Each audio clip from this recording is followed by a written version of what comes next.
그래서 이제 저희는 이제 선주들이 원하는 방식대로 다 이제 그 설계를 거기에 맞춰 가지고 해주기 때문에 저희 선주들이 이제 저희 쪽을 이제 선택을 하게 되는 거죠. 한 번 실수해가지고 한국 조선사에서 만든 배가 뭐 두동강이 난다든가 무슨 일이 터지면은 아 한국도 마찬가지다. 뭐 비용이면 싼 데로 가자. 그래서 중국 쪽으로 돌아갈 위험이 있겠죠.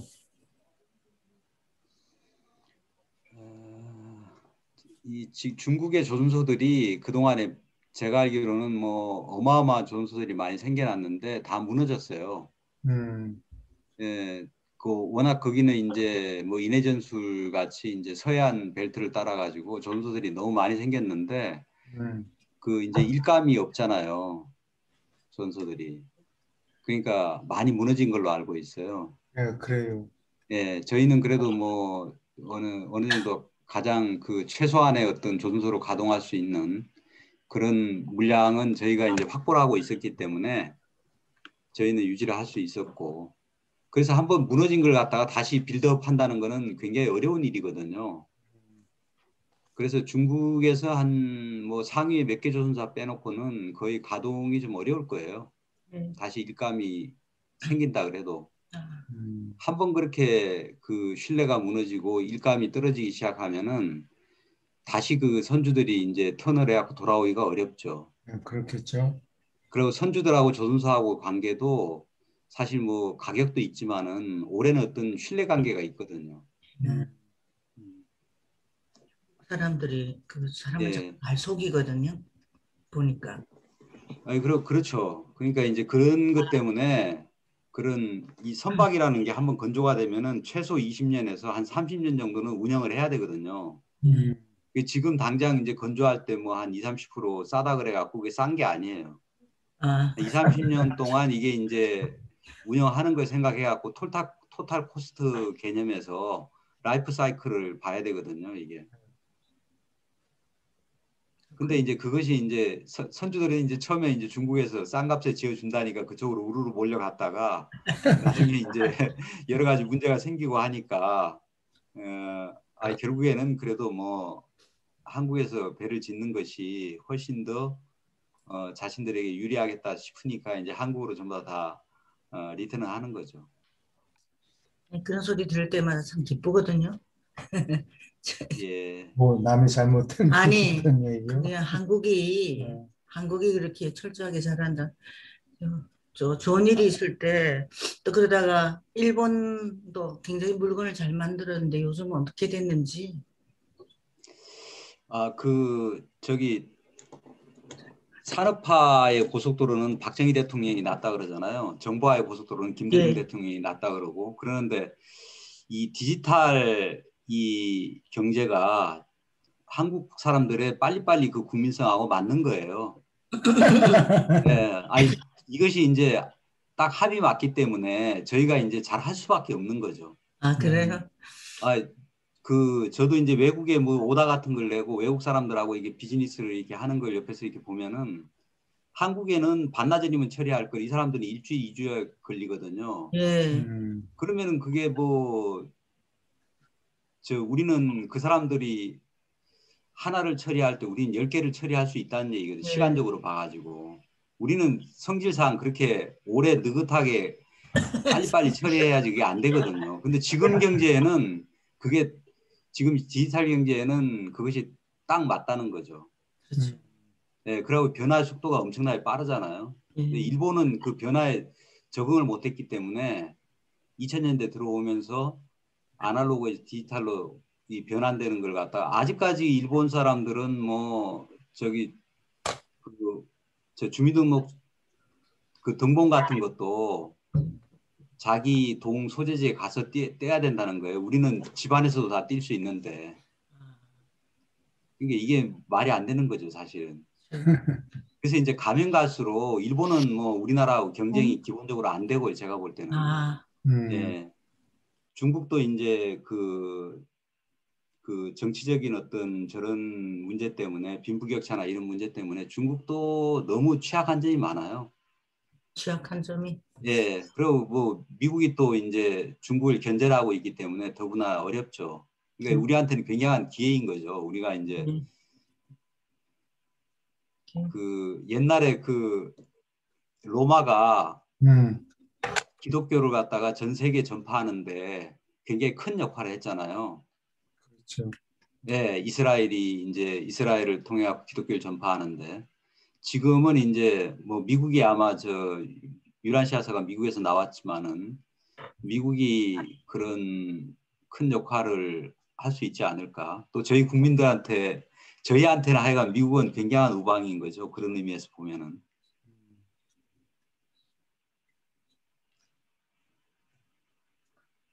그, 공부를 오늘 6월 5일 맞아요? 6월 5일? 이- 시간이 너무 빨리 어, 가요. 6월 5일 맞죠? 네, 맞아요. 쉐어 스크린.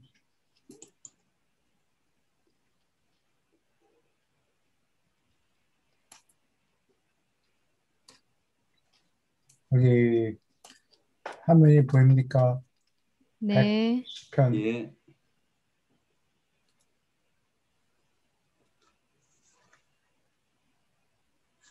네, 이 박사님 두 문단씩 읽어주세요. 거기 1장 들어갈 차례예요. 네. 1장이에요? 네. 여기. 예. 필사지성 깃들기. 1. 필사지성의 깃들기. 조절자는 인간 존재의 물질적 두뇌 속에서 산다고 생각해서는 안 된다. 조절자는 그 영역에 사는 육체적 인간의 유기적 부분이 아니다. 생각 조절자는 단일 신체 기관의 경계 안에서 존재하기보다 사람의 필사지성에 깃든다고 상상하는 것이 더 마땅한 듯하다. 간접으로 눈치채지 못하게 조절자는 항상 특히 상의식 속에서 경건하게 지성이 영과 숭고한 접촉을 가지는 동안에 그 인간 주체와 교통하고 있다. 나는 진화하는 필사자가 자기 안에 사는 조절자가 사심없이 하는 훌륭한 일을 더 낮게 이해하고 그 진가를 더 잘 깨닫도록 내가 도울 수 있었으면 하고 바라는데 그들은 사람의 영적 복지를 누리는 과제에 무척 진심으로 충실하다. 이 훈계자는 인간 지성의 상급 단계의 효과적인 봉사자이다. 인간 지능의 영적 가능성을 지혜롭고 익숙하게 조정하는 자이다. 이 하늘 조수들은 행복이 있는 하늘 안식처로 안으로 위로 너희를 안전하게 안내하는 엄청난 과제에 헌신한다. 지칠 줄 모르고 수고하는 그들은 너희의 영원한 생명 속에서 신의 진리의 승리, 곧 앞날의 인격자가 되는 일에 거룩히 헌신한다. 그들은 하나님을 의식하는 인간 지성을 악의 여울목으로부터 멀리 이끌고 한편 사람의 진화하는 혼을 아득히 먼 영원의 바닷가에 신의 완전한 항구를 향하여 솜씨 있게 안내하는 조심스러운 일꾼이다. 조절자는 자애로운 지도자요. 땅에서 너희의 짧은 생애에서 어둡고 분명치 않은 미로를 통하여 너희를 인도하는 안전하고 확실한 안내자이다. 그들은 점진적으로 완전하게 되는 길에서 앞으로 자기의 주체를 항상 재촉하는 참을성 있는 선생이다. 그들은 사람의 인품의 숭고한 가치를 조심스럽게 보관하는 자이다. 너희가 조절자를 더욱 사랑하고 함께 더욱 충만히 협조하고 조절자를 사랑으로 더욱 소중히 여길 수 있기를 나는 바란다. 여기 질문이 있습니까?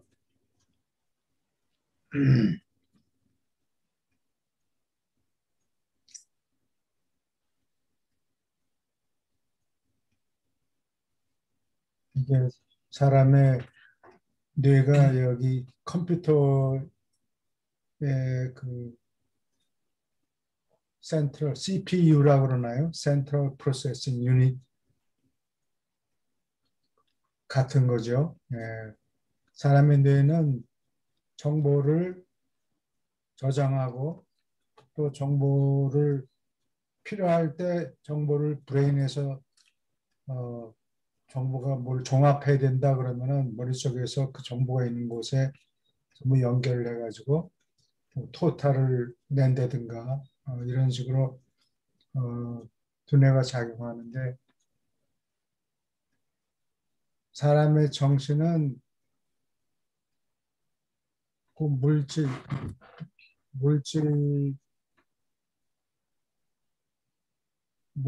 뇌에 생각이 자리를 잡고 있는 건 아니죠.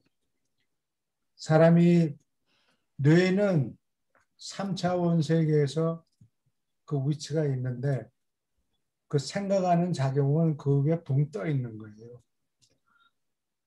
조절자가 여기 상의식 속에서 3차원적인 위치는 없는데 그 의식 속에 들어 앉아 있다 이렇게 생각하면 되는 것 같아요.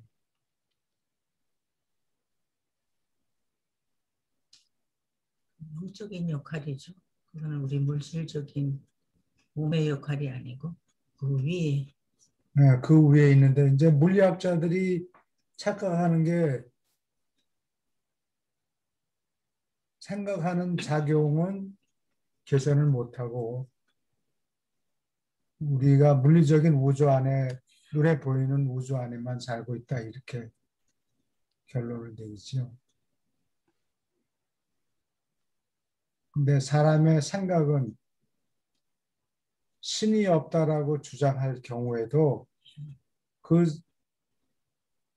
그렇게 판단하는 능력은 사람의 지성 속에 있는데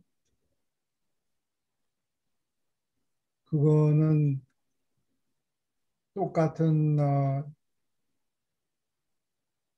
똑같은 CPU를 컴퓨터 두 개의 컴퓨터가 갖고 있다 그러면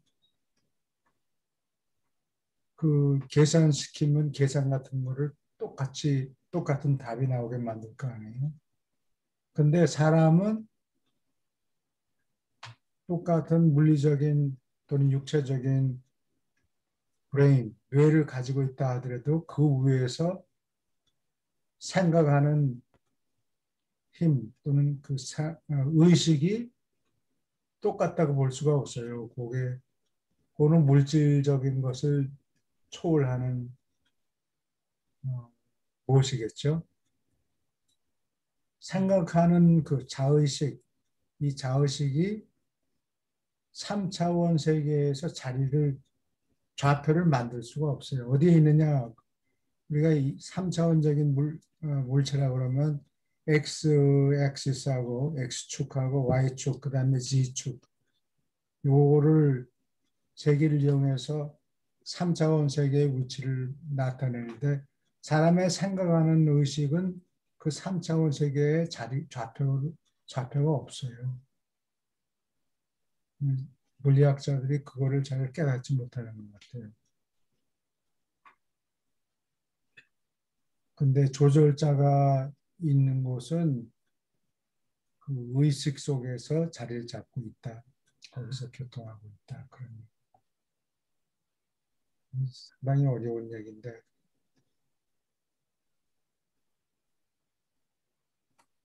어디 궁금한 것 있습니까?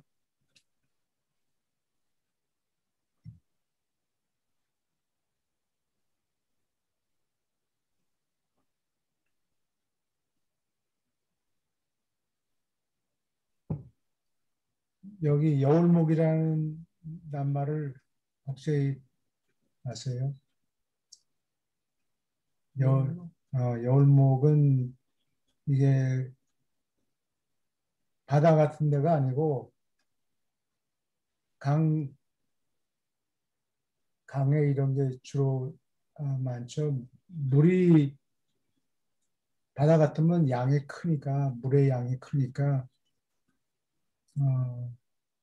위험이 덜한데 강에 있는 물은 비가 갑자기 온다든가 하면 갑자기 불어나고 그래서 위험한 항해하기 위험한 배를 움직이기가 어려운 것을 여울목이라고 그래요. 위험한 데서 멀리 이끌어가지고 영혼의 바닷가, 이게 참 표현이 기가 막히게 좋은데 파라다이스를 얘기하는 거죠. 영혼의 바닷가.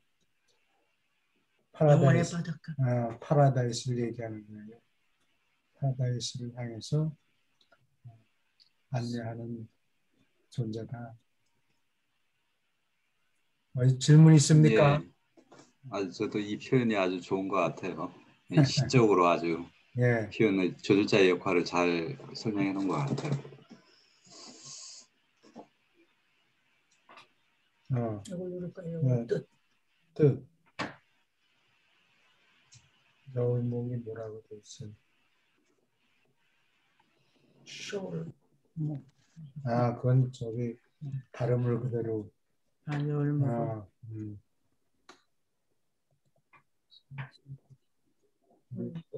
네, 됐어요. 됐어요. 네. 여기까지 질문이 있습니까? 다음 두 문단 또 읽어주세요.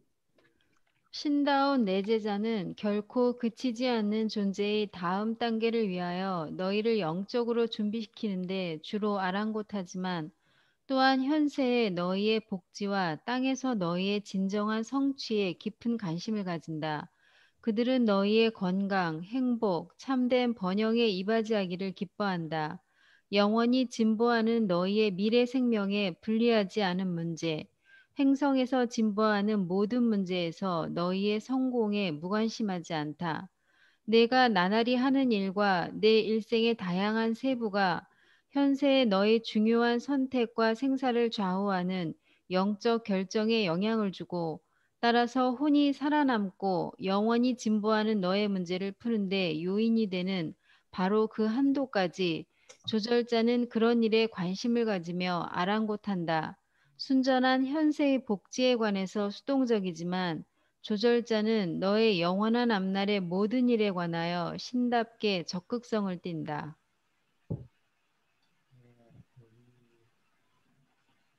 조절자의 주요 관심사는 이 사람을 어떻게 하면 하늘로 데리고 가는가, 파라다이스까지 데리고 가는가, 거기에 관심이 있는데 나는 처음에 생각할 때는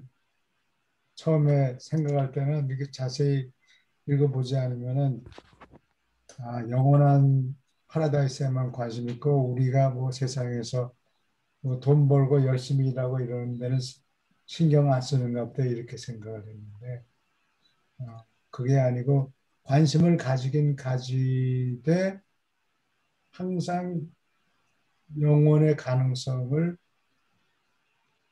보고서 거기에 관련돼 있는 한 사람의 일생에 대해서 일생에서 일어나는 일에 대해서 관심을 가진다는 거예요. 이제 영적인 그러니까 영원한 조절자는 항상 필사자의 영원한 삶의 어떤 그 성격표를 기준으로 해가지고 네. 필사자의 어떤 그 삶을 이제 평가를 하겠죠. 그러니까 현세적인 어떤 그런 뭐 여러 가지 내용들이 있잖아요. 이게 보면은 뭐 모루와 망치 얘기도 있고 그리고 또 인간 철학의 뭐 28개 조항에 보면은 영리하게 노력하지 않으면은 뭐 행복이 없다는 얘기도 있고 뭐 유란시아스도 이제 이런 것과 관련된 여러 가지가 있는데 조절자는 우리가 이제 현실적으로 너무 이게 물질적인 거에 이제 고통을 받거나 이것이 너무 이제 깊숙하게 좌절이 돼도 사실은 영적인 걸 추구하는데 그게 장애가 될 수 있잖아요. 그러니까 이게 이제 그런 부분이 이제 적절하게 또 어떻게 보면 물질이 너무 넘쳐버리면은 또 그쪽 물질 드라마 속으로 빠질 수도 있는 거고. 그래서 조절자는 그 적절하게 이제 자기의 어떤 그 조절자가 원하는 그 방향으로 가는 그 길에 필요한 만큼의 어떤 물질적인 성공, 겸손 뭐 이런 거에 대해서는 관심을 가지고 좀 지켜보는 것 같아요. 네. 전혀 영적인 가치가 없는 일에 사람이 온몸을 쏟아서 에너지, 체력을 쏟아보면 그런 데는 관심을 안 가진다는 얘기예요. 영적 가치가 어느 정도 있으면은 땅에서 사람이 계획한 일에 관심을 가진다는 얘기죠.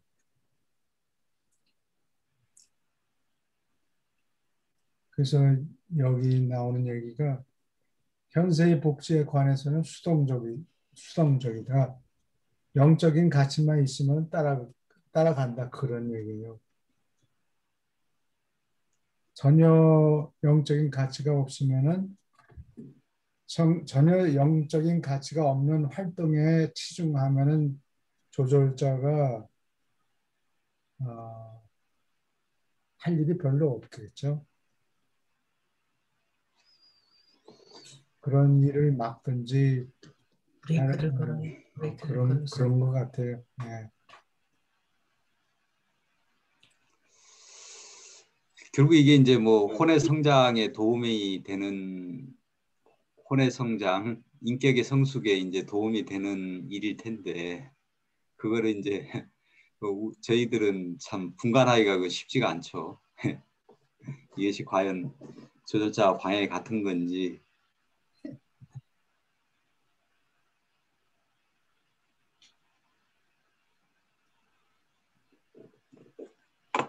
여기 이건 수학에 나오는 얘기인데 렉시코그래픽 오더링이라는 게 있어요. 렉시코그래프라는 거는 사전이라는 뜻이에요. 렉시칸 하면 라틴어로 사전이라는 뜻이에요. 렉시칸. 렉시코그래픽 오더링. 오더링은 순서를 정해주는 활동, 순서 정하기.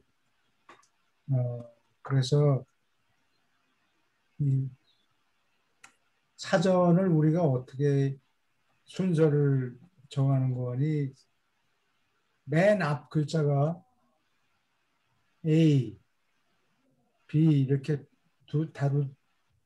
다른 두 단어가 있으면 하나는 A에서 시작하고 하나는 B에서 시작하면은 A로 시작하는 넘버를 먼저 기록해요. 한글도 그렇죠. 가나다 순서대로.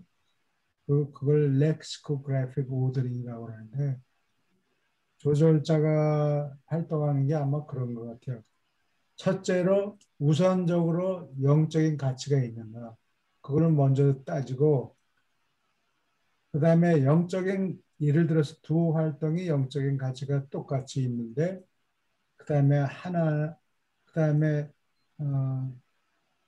한 활동은 물질적인 가치가 있고 두 번째 거는 물질적인 가치가 그보다 덜하다 그러면 물질적인 가치가 영적인 가치는 똑같이 있으니까 같은 A로 시작하는 단어 같은 경우에 두 낱말을 순서를 정할 때 같은 A로 시작했으니까 같은 그룹에 들어가고 그 다음에 둘째 글자를 비교하겠죠. A, B, C, D. 그래서 우선적으로 영혼의 가치가 있는가 그거를 보고 선택을 하고 그 다음에 그 중에서 또 여러 가지 선택이 있으면 물질적인 가치가 있는가 그런데 관심을 가진다는 얘기예요. 질문이 있습니까? 네, 없으면 또 두 문단 읽어주세요. 어떤 재난이 있어도 정신력을 완전히 망가뜨리지 않는 어떤 질병에 걸려도 조절자는 너와 함께 남아있다. 그러나 하나님으로부터 온 이 놀라운 선물이 땅에서 거할 천막으로서 써야 되는 그 육체를 알면서 더럽히거나 달리 일부러 오염시키는 것은 얼마나 불친절한가. 물리적 동물은 모두 물질 지성을 높이려는 조절자의 노력을 크게 늦추며 한편 두려움, 분노, 시샘, 질투, 의심, 불관용 같은 정신적 동물은 마찬가지로 진화하는 혼의 영적 진보를 엄청나게 방해한다. 오늘 너는 내 조절자가 구해야 하는 시기를 거치고 있다. 너의 지성과 혼의 영원한 결합을 찾는 신의 영이 너에게 맡긴 책임에 내가 충실한 것이 드러나기만 한다면 상물질로 하나가 된 상태, 그 뛰어난 조화, 그 우주적 조정, 그 신성한 조율, 그 하늘 같은 융합, 결코 그침없는 신분의 혼합, 한화된 그 존재 상태가 궁극에 따를 것이다. 이것은 아주 완전하고 확정된 것이기 때문에 가장 노련한 성격자들조차 융합 파트너, 필사 인간과 신다운 조절자를 따로 된 신분으로 결코 분리하거나 인식할 수 없다. 네, 여기 질문 있습니까?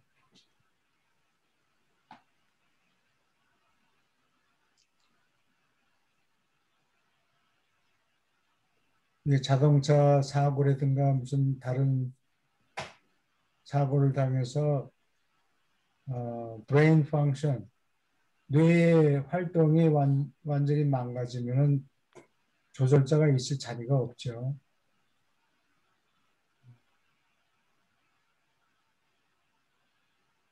그렇지 않으면은 계속 조절자가 죽을 때까지, 사람이 죽을 때까지 남아있다는 얘기예요.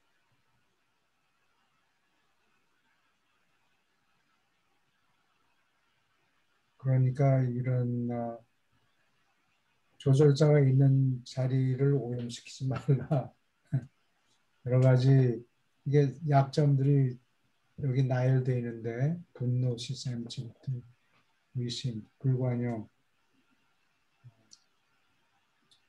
이러한 단점이 있으면 이러한 쓰레기가 사람의 머릿속에 계속 남아 있으면 영적인 가이드, 영적인 안내를 잘 받아들이지 않게 된다.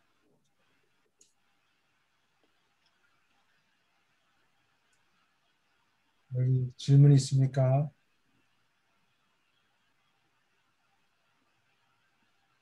그래서 저택 세계에 가서 보통 사람들이 조절자와 융합하는데 일단 융합하고 난 다음에는 인간과 조절자를 따로 다른 개체로서 구별할 수가 없다. 구별할 수 없게 된다. 그런 말씀입니다.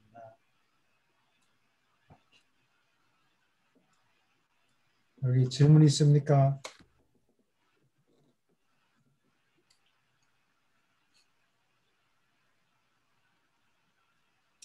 네, 없으면 계속 읽어주세요. 이 조절자와 인간의 의지, 생각 조절자는 인간의 지성에 깃들 때 자신이 그리고 신별에서 인격화된 조절자들이 결정하고 예정한 대로 모형 생애, 곧 이상적 일생을 가지고 오며 이것은 유라시아의 인격화된 조절자의 인가를 받았다. 이처럼 그들은 인간 주체의 지적, 영적 발전을 위하여 분명하고 미리 정해진 계획을 가지고 일을 시작하지만 어떤 인간에게도 이 계획을 받아들이는 의무는 지워지지 않는다. 너희는 모두 숙명을 가진 주체이지만 신이 준 이 숙명을 받아들여야 한다고 미리 예정되지는 않았다. 너희는 생각 조절자가 짠 순서의 어느 부분이나 전부를 싫다고 할 완전한 자유가 있다. 너희가 기꺼이 총명하게 허가하는 대로 인격을 지휘하는데 그들이 더 영향을 미칠 목적으로 그러한 생각의 변화와 영적 조정을 일으키는 것이 그들이 할 일이다. 그러나 어떤 상황에도 이 신다운 훈계자들은 너희를 이용하거나 아니면 너희가 선택하고 결정할 때 어떤 방법으로도 멋대로 너희에게 영향을 미치지 않는다. 조절자는 너희 인격이 가진 주권을 존중한다. 조절자는 언제나 너희 뜻에 복종한다. 일하는 방법을 보면 그들은 끈질기고 영리하고 완전하지만 주인에 의지하는 자아를 다치지 않는다. 어떤 인간도 결코 제 뜻을 거슬러 신다운 훈계자에게서 영적 감화를 받지 않는다. 살아남는 것은 신들의 선물이요. 이것은 시간 세계의 인간이 원해야 되는 것이다. 결국 너를 위하여 조절자가 무슨 일에 성공하든지 내가 협동하겠다고 찬성함으로 그 변화가 이루어졌음을 기록이 보여줄 것이다. 하늘 가는 생애에서 생기는 엄청난 변화의 발걸음 하나하나를 성취하는데 너는 조절자와 기꺼이 파트너가 되었을 것이다. 네, 여기 여자분들은 이 카드, 포커나 카드 이런 거 해본 경험이 있어요? 화도 치는 거 해봤지. 파트하고 조금 다른데, 파토도 그렇게 볼 수 있을지 몰라요. 근데 이 포커, 포커를 할 때 이게 카드가 종류가 네 가지 아니에요. 네 가지가 있고, 그 다음에 에이스 있고, 그 다음에 퀸이 있고, 그 다음에 잭이 있다고. 근데 이제 포커를 할 때, 5 카드 포커를 할 때 제일 좋은 카드가 에이스 5개예요. 네.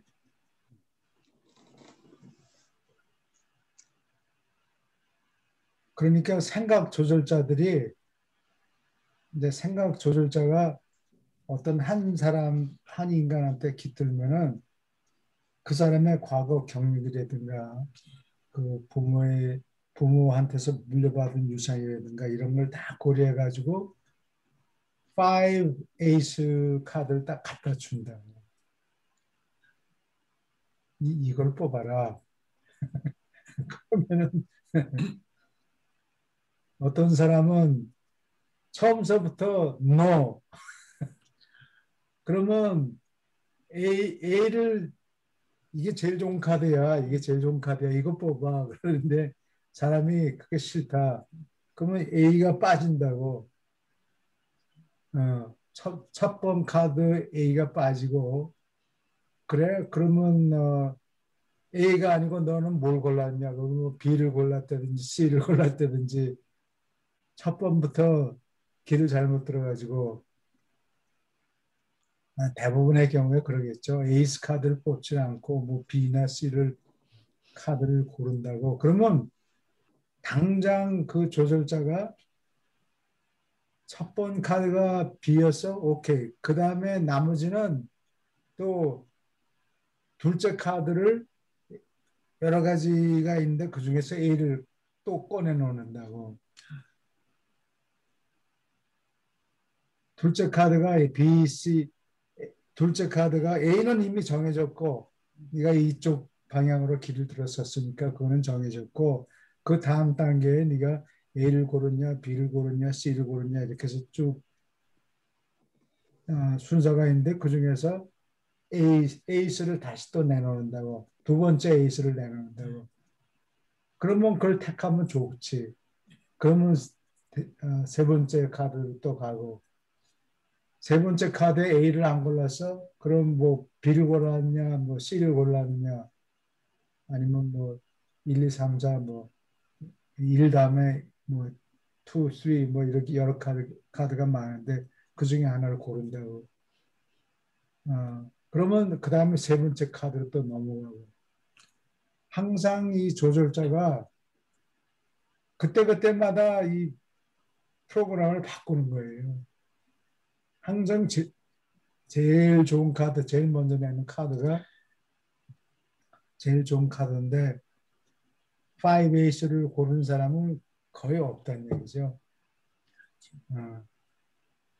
영적인 인도를 가이드를 못 받고 가이드를 받았다 하더라도 No, I don't like it 그러고 밀쳐버리면 그만이니까. 그러면은 조절자가 그만두는 게 아니고 또 그 중에서 나머지를 적당히 뽑아가지고 제일 좋은 카드 뭐 지난 거는 과거지사고 다음 카드는 뭐를 할 거냐 또 A, B, C, D 이렇게 쭉 난 카드를 여러 개 가져온 다음에 그 중에서 이걸 뽑으라 그러면 또 리젝트하고 그러면 글렀구나 희망을 버리는 게 아니고 그 다음 카드를 또 가지고 와 어떻게든 간에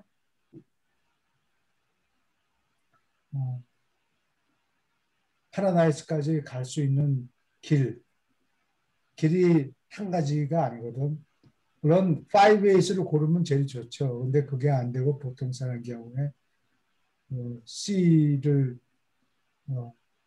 고른다든지 누가 들어왔네.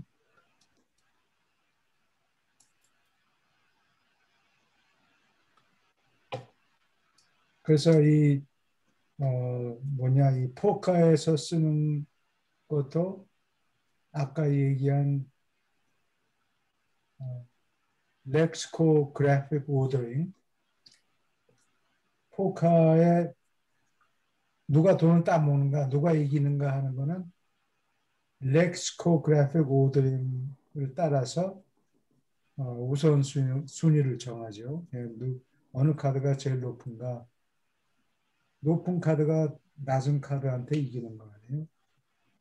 그러니까 그런 식으로 생각 조절자가 각 사람한테 네 인생은 이 5에서 이쪽을 하면 제일 좋은 거야. 그러나 그거를 선택하는가 마는가는 네가 결정하는 거야. 이렇게 얘기를 한다고. 그러면 첫 번 카드를 A를 골랐으면 다음 카드 이거 A 또 골라라 하는데 A 안 고르고 뭐 Z를 고른다든가 그러면 아주 최악의 경우죠. 네. 그것도 일단 골랐으면 거기서 포기하는 게 아니고 또 다음 카드 How about A? How about an A? 그런 식으로 계속 조절자는 이 사람의 일생에 대해서 계획을 계속 수정해 가는 거예요. 그래서 여기 생각 조절자가 짜놓은 순서가 다 아이디얼한 순서가 있죠. 5에이스를 골라야 돼. 근데 그거를 뭐 중간에 이거 A 싫어? 그럼 뭐 A가 아니고 뭐 듀스를 골랐다, 3를 골랐다, 뭐 이러면은 뭐 할 수 없지. 그 다음 카드로 또 넘어가고 이런 식으로 절대 포기하지 않고 생각 조절자가 끝까지 일생의 끝까지 해서 어떤 사람은 성공하고 어떤 사람은 미끄러지고 그런 거예요. 계속 찬스를 주는 계속 거죠. 포기하지 않고 어떻게 하면 네 번째 카드를 전부 잘못 골라서도 마지막 카드를 하나라도 잘 고르면 살아남는 거예요.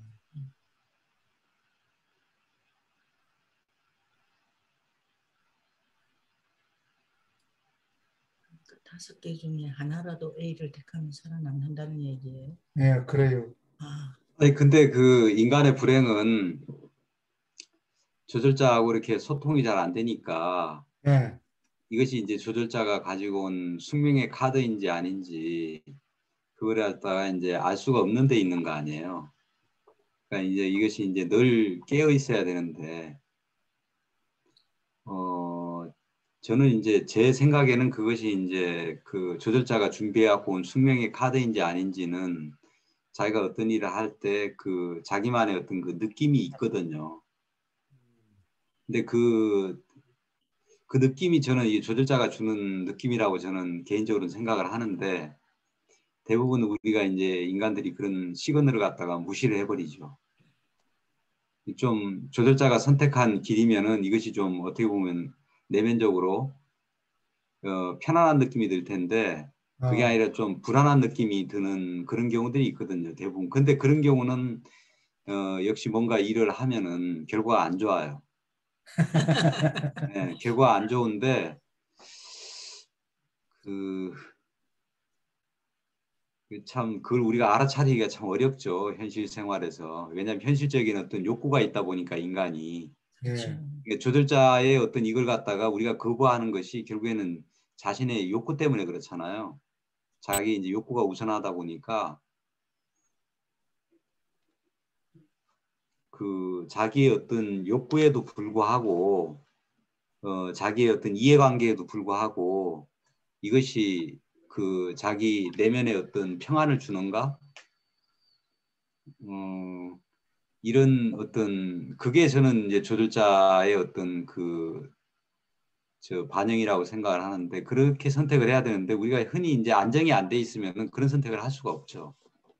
자기가 좀 차분하게 가라앉아갖고 안정이 돼 있으면은 아 이것이 자기가 이제 좀 내면으로 이제 그 편안하고 안정적인 느낌이 오는 그런 쪽의 어떤 의사결정을 할 텐데 우리가 늘 현실적으로 좀 이게 안정이 안 돼 있고 흔들리다 보면은 그런 선택을 하기가 좀 어렵죠. 예. 그러니까 욕구가 우선하게 되는 거죠. 그렇게 되면 동물적인 어떤 두려움, 욕구. 불교적으로 보면 이제 탐진치의 어떤 생각들이 예, 자신의 어떤 의사결정에 우선 영향을 미치게 되는 거죠.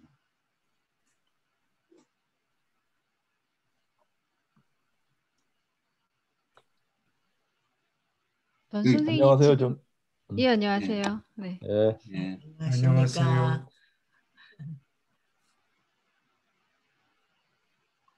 말씀하시다가 네.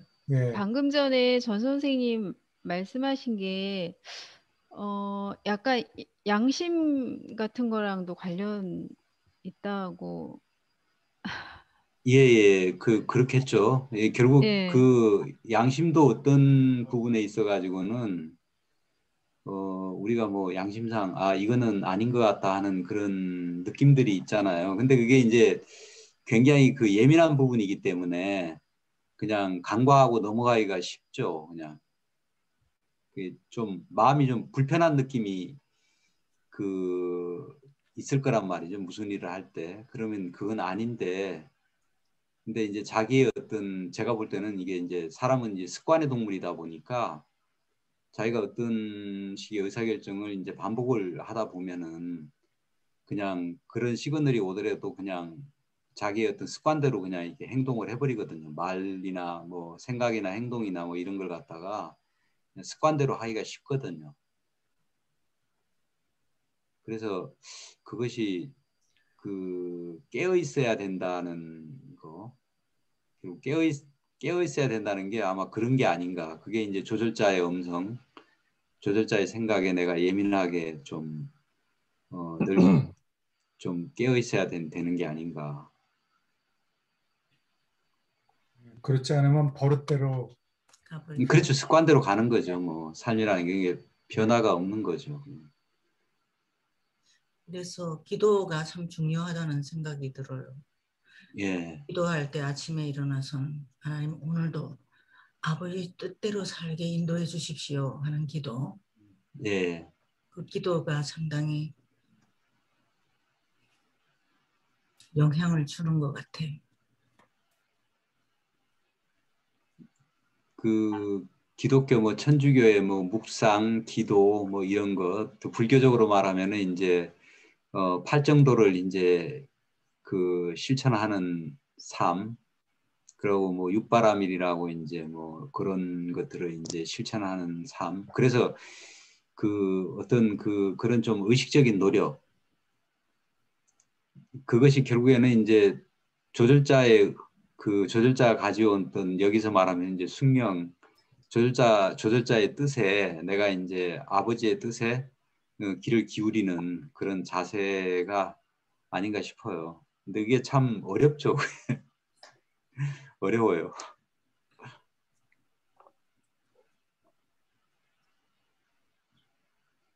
여기 질문이 있습니까?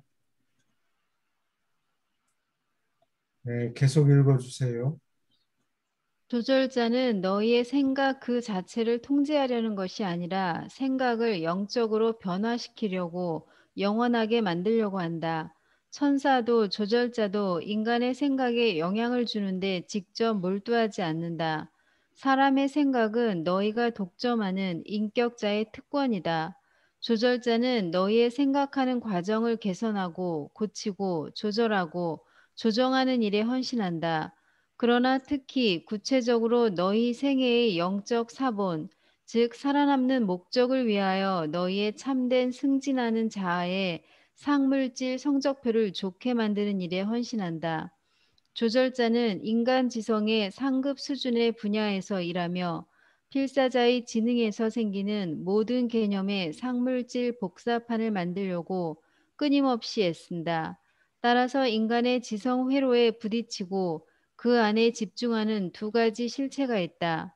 하나는 생명 운반자들의 최초 계획으로부터 진화한 필사의 자아이고 다른 하나는 신별의 높은 구체들에서 온 불사의 개체, 하나님으로부터 온 깃드는 선물이다. 그러나 필사의 자아는 또한 인격 자아이며 인격을 가졌다. 네, 여기 코멘트 할 게 있습니까?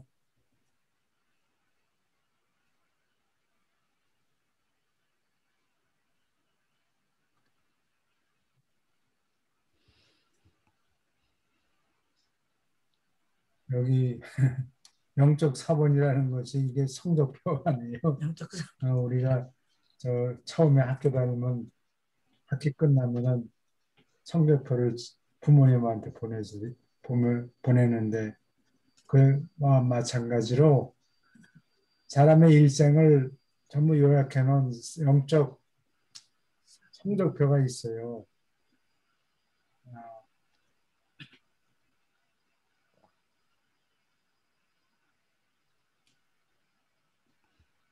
그래서 이 성적표를 좋게 만들려고 조절자들이 애쓰죠. 그래서 여기 두 가지 실체가 있는데 하나는 생명 운반자들이 계획해서 만들어진 자, 이거는 이제 진화 과정 체험을 겪음으로 진화시킨 자하고 또 다른 자는 조절자 신별에서 보낸 이 두 개가 이제 융합을 해야 되겠죠. 네.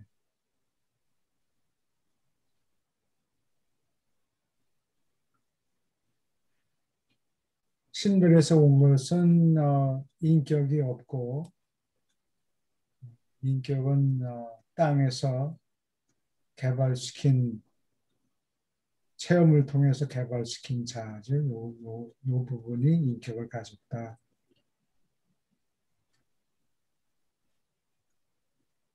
질문 있습니까?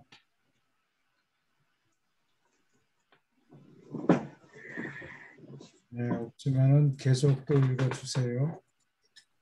너는 인격이 있는 한 사람으로서 지성과 의지를 가졌다.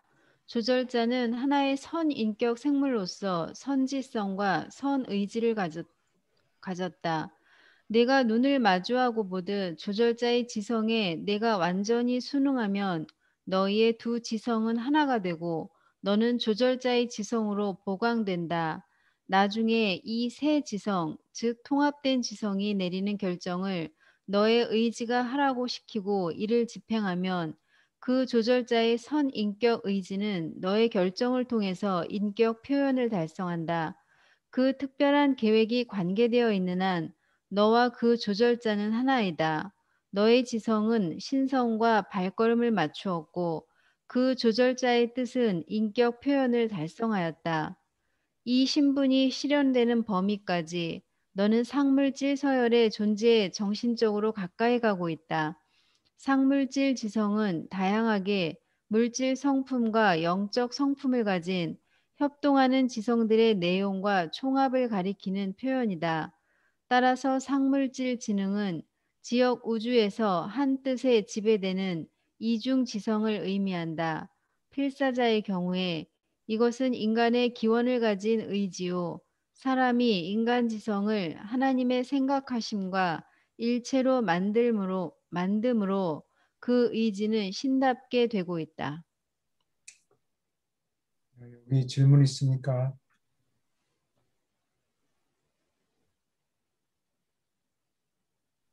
여기 선이라는 표현은 그 뜻을 다 아시죠? 이전이란 뜻이에요. 선인격이라는 것은 인격이 생기기 전, 아직까지 인격으로 발전되지 않은 거예요. 앞으로 장차 인격이 되는 개체다.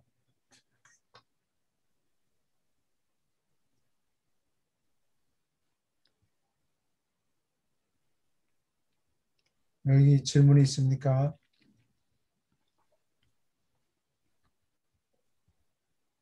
여기 선인격 의지는 너의 결정을 통해서 인격 표현을 달성한다.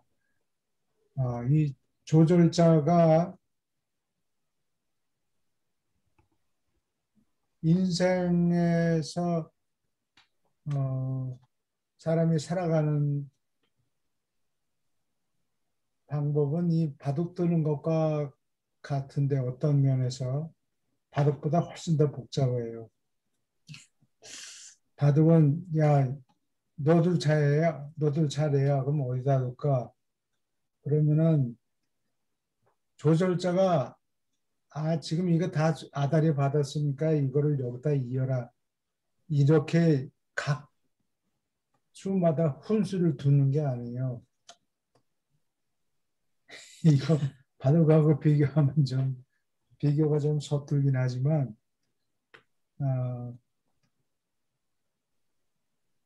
바둑 두는 사람이 이거를 어떻게 둘까요?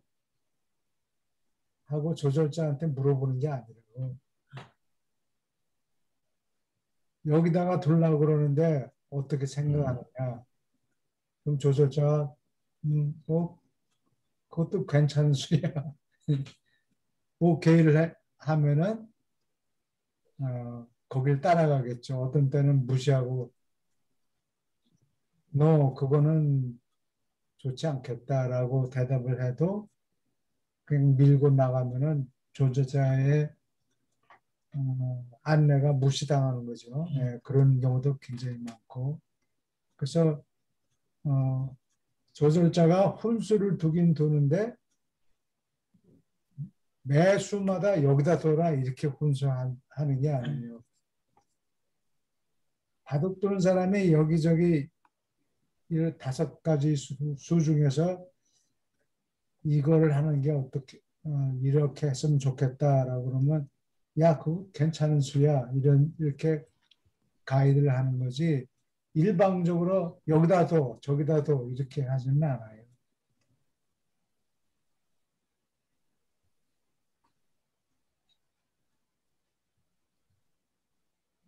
여기 카멘트 하실 말씀 있습니까? 질문. 교수님, 저기 우리가 지금 물질 성품을 갖고 있잖아요. 네, 물질 성품 가지고 있고 조절자의 영적 성품이 있고 네, 그 다음에 우리 내부에서 자라는 혼이 있는데 그 상물질 성품, 지성 뭐 이렇게 그 세 존재가 있는데 네, 뭐 위에서 보면은 조절자가 어떤 통제하고 생각을 뭐 변경시키고 뭐 이런 부분이 나오지 않습니까? 예, 그러면 그래요. 우리 물질 내 그 퍼스널리티 물질 성품이 영적인 성품 곧 그 생각 조절자하고 어느 정도 느낌이나 어떤 고요한 의식 속에서 어떤 의사결정을 하는데 뭐 그 판단이 들어서는 그런 가치 기준이 들어설 수가 있는데 우리가 혼하고 즉 상물질하고도 교류가 될 수 있나요? 자의식이 아마 혼이 되겠죠. 자의식이요? 예. 아, 그러면은 나 그러니까 각자가 우리가 나라는 생각을 할 때 그게 그 사람의 혼이 되겠죠. 그러니까 어떤 복사로서 아까 쭉 누적이 돼서 어떤 CPU에 집적이 되는데 그게 이제 상물질 혼이고 그런데 지금 우리가 생활하고 생각의 영역을 넓히고 어떤 의사결정을 하는 데 있어서 우리 내재적인 어떤 혼의 상물질과 인간의 그 물질 성품과 영적 성품이 세 가지가 다 교류를 한다는 의미인가요, 그럼? 네, 교류를. 네, 네, 알겠습니다. 네. 조절자가 사람이 그 7가지 지성령 얘기가 나오죠. 거기서 도덕적인 생각을 할 때면 그때 조절자가 오고 동시에 그 사람한테서 혼이 싹이 터요. 네, 그 혼이 최소한도 자의식을 갖고 있겠죠. 내가 나를 보호해야 된다. 남의 이익하고 자기 이익 따지는 계산을 할 수 있는 주체가 생겨요. 그게 혼이에요. 네, 네, 네, 알겠습니다. 네. 질문 더 있습니까? 네, 계속 읽어주세요. 3. 조절자와 협동하기. 조절자는 오랜 세월에 걸쳐 신성하고 더할 나위 없는 경기를 벌이고 있다. 그들은 시공에서 최상의 모험 중 하나에 말려들었다. 그들의 더 큰 영혼의 과제들을 계속 집행하는 동안 일시적인 너희의 짧은 투쟁에서 너희가 협조하여 그들의 도움을 허락할 때 그들은 얼마나 행복한지. 그러나 보통 조절자가 너와 교통하려 했을 때 전하는 말씀이 인간 지성의 에너지가 흐르는 물질의 흐름 속에서 묻혀버린다. 겨우 어쩌다가 너는 그 메아리를 신의 목소리에 어렴풋하고 아득한 메아리를 듣는다. 너의 조절자가 필사 인생을 통해서 너를 안내하고 내가 살아남게 만드는 사업에 성공하는 것은 내가 믿는 이론보다 너의 결정과 결심과 굳건한 믿음에 달려 있다. 인격의 성장에서 생기는 이 모든 움직임은 내가 조절자와 협조하는 것을 돕기 때문에 너의 승진에 유익한 힘찬 영향력이 된다. 그들은 내가 저항을 그치도록 너를 돕는다. 필사자가 완전을 달성하려고 올라가는 길을 따라서 진보하라고 정해진 그 계획에 협조하는데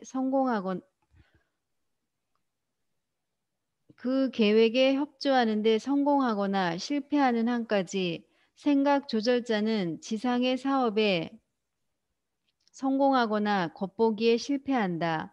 살아남는 비결은 하나님같이 되려는 최상의 인간 소망에 그리고 그와 관계되어 압도하는 그 소망을 마침내 이루는 데 필수인 것은 무엇이나 기꺼이 행하고 무엇이든지 되려는 마음에 달려 있다.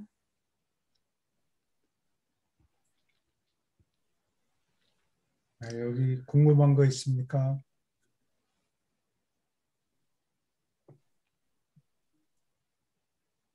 보통 사람의 경우에는 신의 목소리가 어렴풋하게 들리지 않죠. 어, 그래도. 직접 큰 소리로는 안 들리고 멀어져가는 희미한 메아리로서 들린다는 얘기예요. 가끔. 그것도 어쩌다가 가끔 그런 소리가 들린다는 얘기예요. 그게 아주 급할 때 그렇다 그러지 않았어요? 위기의 경우 emergency 비상시에는 그 말씀이 들린다고 그래요. 비상시에 하나님을 부르게 되잖아요. 우리는.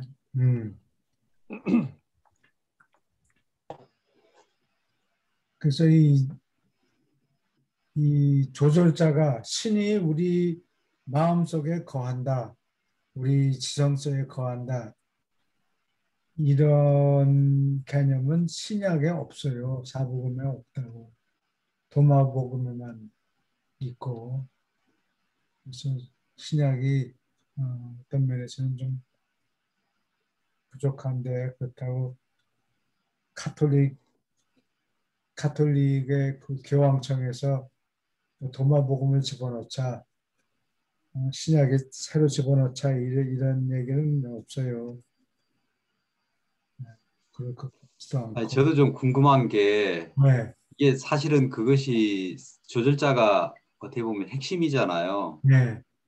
조절자가 하나님이 우리 내면에 우리와 함께 그 체험을 경험한다는 게 핵심인데 어떻게 그런 내용이 성서에는 그렇게 그 반영이 안 돼 있는지 그게 핵심인데 그 성서를 편집하는 사람들이 성서학자들이 그러니까 옛날에 그 니케아 공의회나 뭐 이런 걸 할 때 그 사람들이 그런 내용들을 그러면은 분명히 있었을 텐데 제자들은 예수님한테 그런 얘기를 분명히 들었을 텐데 그런 이야기들을 갖다가 그냥 본인들이 이해가 안 되니까 그냥 삭제를 해버렸는지 어떻게 성서에는 그런 내용들이 안 담겨 있는지 모르겠어요.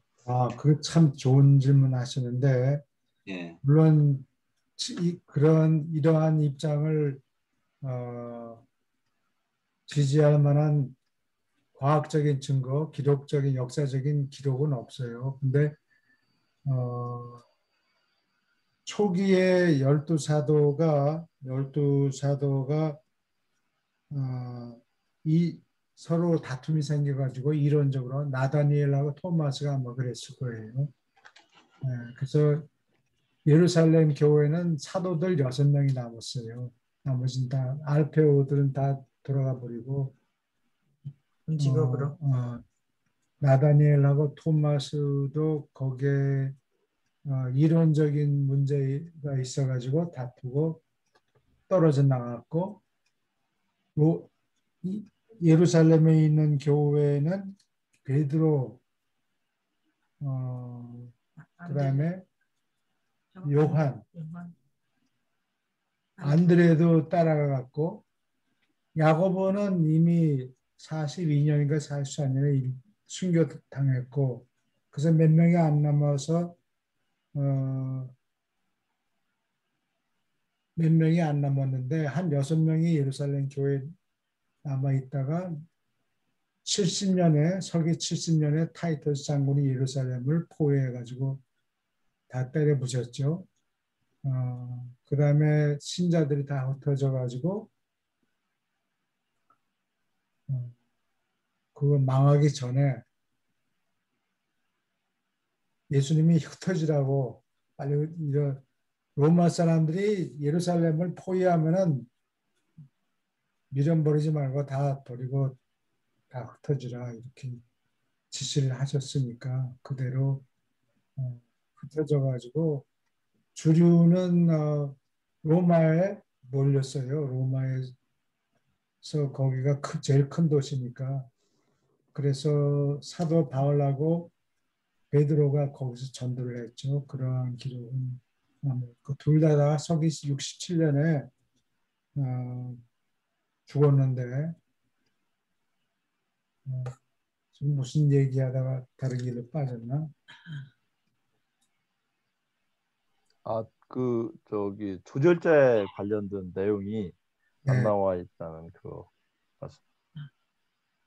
조절자의 내용이 예. 성서에 없다고. 도마 복음에만 그 부분이 좀 언급돼 있고. 그래서 도마가 예, 감사합니다. 도마가 예루살렘에 있던 예루살렘 교회를 육성하던 사도들 6명하고 같이 붙어 있었으면은 예. 도마 복음이 신약에 아마 들어갔을 거예요. 근데 떨어져 나갔거든요. 떨어져 나간 지가 오래됐으니까 이거는 비주류가 돼버린 거예요, 도마가. 그러니까 아마 그 사람들, 그 사도들 밑에서 교육받은 사도들이 도마를 축에 끼워 넣지 않는 것 같아요. 도마가 저 인도로 갔다고 나와 있죠, 기록에는. 인도? 그런 설도 있어요. 아니 유란시아서에 그렇게 나와 있지 않나요? 도마가 인도로 갔다고. 나다니엘이 인도로 갔다는 아 얘기. 나다니엘이요? 네. 나다니엘. 도마가 어디가 있는지는 어디서 활동했는지는 그러니까 저기 저 알페오 쌍둥이 형제를 그 유다는 배신을 했고 6명이 남아 있었다면은 유다는 배신을 했고 알페오 쌍둥이 형제 그럼 빼고 또 토마스하고 나다니엘이 이제 그 예루살렘에 벗어났다면 한 사람이 더 있네요. 그 마타디아스라는 사람을 저 빈자리를 메고 유다의 자리를 메고서 뽑았는데 그 사람은 거의 활동이 없었다 그래요. 전에 예, 예, 예. 친분 관계가 없었기 때문에 활동하기가 상당히 어려웠을 거예요. 자리만 채워놓고. 그래서 주류 안에 도마가 주류 안에 들어가지 않았기 때문에 도마 복음이 완전히 무시를 당하지 않았나 그런 생각이 들어요. 도마 복음은 스토리가 없지 않았어요? 스토리가 없지요. 뭐 했다, 며칠에 했다. 너무 간단하게 되었기 그래서 때문에. 신학자들이 사복음보다도 먼저 쓰였을 것이다. 왜냐하면 사람들이 시간이 지나면 데이터가 있는 걸 다 수집해가지고 거기다가 더하고 스토리를 만든단 말이죠. 더 낮게, 더 자세하게 기록하는 습성이 있으니까 도마복음이 제일 먼저 쓰였을 거다 이렇게 생각하죠. 그러니까 도마복음은 보면은 그 예수님한테 그 공부한 내용들을 갖다가 도마가 자기가 이제 필요해가지고 이렇게 적어놓은 것 같아. 예수님이 뭐라고 하셨다 하는 내용을 자기가 나중에 이제 기억하기 위해서 그 좀 적어놓은 것 같아요. 그 내용이 그런 식이기 때문에 교수님 말씀같이 어떻게 보면 성서의 히스토리 위주의 성서보다가 오히려 먼저 쓰였을 가능성이 있겠네요. 네. 초기에 쓰인 거는 투박하게 쓰였고 점점 시간이 지나면서 성서 신약의 저자들이 다른 기록들을 매니스크립트라고 그러죠. 다른 손으로 쓴 기록들을 수집해가지고 보고 있었기 때문에 점점 스토리를 치장을 더 많이 하죠.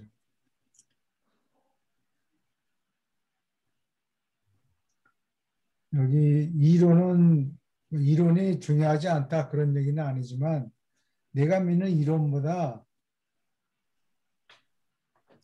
자주 내리는 결정, 똑같은 결정을 반복해서 내리는 것, 굳세게 믿는 믿음 여기에 달려 있다. 수시로 결심을 해야 되는군요. 매일같이 살면서 똑같은 결정을 내리죠. 하늘 방향으로 파라다이스에 올라가도록. 근데 사람이라는 게 이렇게 일관적으로 100이면 100번 다 제대로 결정을 내리지 못하고 두 발 앞으로 갔다가 한 걸음 뒷걸음질 치고 또 두세 걸음 앞으로 갔다가 또 뒷걸음질 치고 아, 그런 과정을 아마 겪을 거예요. 교수님, 예, 예, 언뜻 보기에는 여기 보면은 3.2의 중간점에 나와 있는 생각조절자는 지상의 사업에 성공하거나 극복에 실패한다. 이런 대목이 나와 있잖아요. 예, 그 필사자가 이제 정해진 계획에 협조하는데 성공하거나 실패하는 한까지 뭐 이렇게 그렇게 나와 있는데 조절자는 지상의 사업에 성공하거나 극복에 실패한다 이렇게 나와 있는데 또 다른 데에는 조절자는 반드시 성공하여 솟아난다. 뭐 이런 대목이 있잖아요. 어떻게 예, 보면 이 두 가지가 서로 이제 모순되는 듯이 보이는데 그 모순되는 듯이 보일 수도 있잖아요. 조절자는 여기에서는 그 성공하거나 그 극복기에는 뭐 실패한다 이렇게 나와 있는데 또 한 곳에는 또 반드시 하기야 여기는 뭐 극복이라고 나와 있으니까 예, 반드시 성공하여 솟아난다고 이렇게 나와 있, 실패하는 것처럼 보인다. 예, 실패하는 것처럼 보인다. 예, 같은 그래서 말. 조절자는 하여간 성공한다는 거죠. 예, 뭐 조절자는 항상 예, 퍼펙트한 방법으로 예, 우리를 안내하지만 예, 자유의지를 존중하기 때문에 그 개인의 자유의지를 존중하기 때문에 끝에 가서는 초이스는 결정은 우리가 내리는 거예요. 각 예, 인간이 자유의지가 있기 때문에. 자유의지 때문에 자유의지를 존중하기 때문에 훈수를 두긴 두지만 훈수 두는 사람이 바둑을 두는 게 아니라고 바둑은 네가 두는데 훈수를 어, 그렇지만 훈수를 따르는 거죠. 어떤 때는 따르지 않고 훈수를 받았는데도 No, I don't like that. 그러고 자기 혼자 떡수를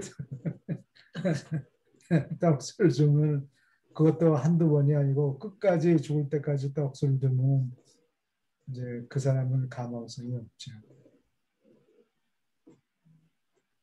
그러면서 이제 단서가 붙어 있는 게 우리가 조절자의 성공에 대해서 이야기할 때 그거는 이제 필사자가 이제 생존하는 걸 두고 이제 이야기한다. 뭐 이렇게 나와 있다 네, 보니까 네, 이제 그게 확실하게 이렇게 어떻게 보면은 명시가 딱 돼 있으니까 이제 그게 이제 많은 사람들이 그걸 보면은 그러면 조절자가 이제 필사자는 뭐 조절자가 반드시 성공하니까 그것이 또 필사자의 어떤 그 생존과 관련된 부분이라고 또 이야기를 하니까 필사자들이 생존할 수밖에 없겠구나. 조절자가 워낙 노련하고 성공할 수밖에 없으니까 궁극에는 조절자가 필사자가 어떤 의사결정을 내리더라도 그걸 이제 조절자가 잘 인도를 해가지고 결국에는 조절자가 생존하도록 만들겠구나. 이렇게 이제 사람들이 이제 인식할 수 있는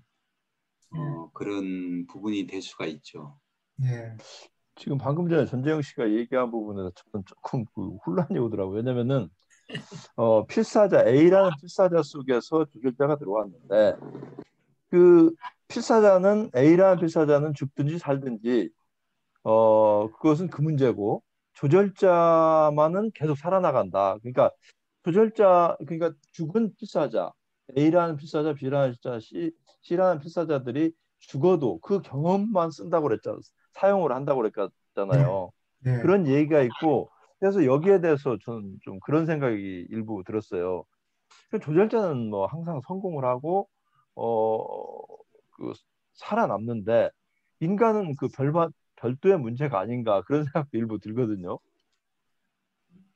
그러니까 필사자는 어, 죽을지라도 네, 조절자는 그 경험만 가지고 가기 때문에 네. 어, 그래서 이제 그런 생각이 드는데 어떻게 제가 좀 잘못 생각한 건가요?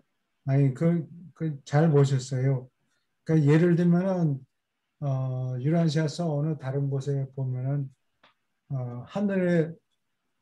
하늘에서 선물을 내리죠. 기프트.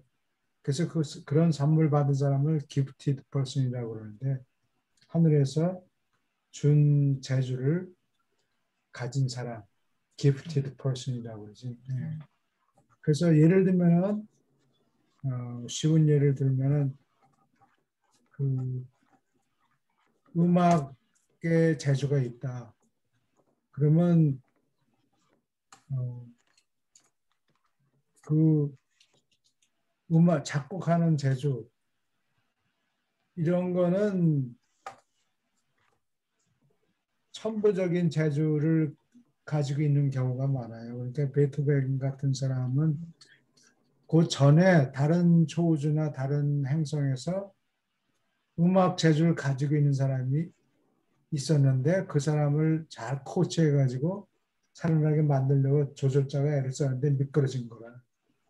그럼 그 조절자가 그 베토벤 같이 훌륭한 음악적인 재능을 가진 사람의 재능을 쓰레기통에 버리질 않고 그걸 그냥 다 그대로 담아가지고 가지고 있어요. 자신의 거를 만들어가지고. 네. 그걸 다 보관을 하고 있다고. UBC나 하드디스크에 그걸 가지고 있다가 지구상에서 어떤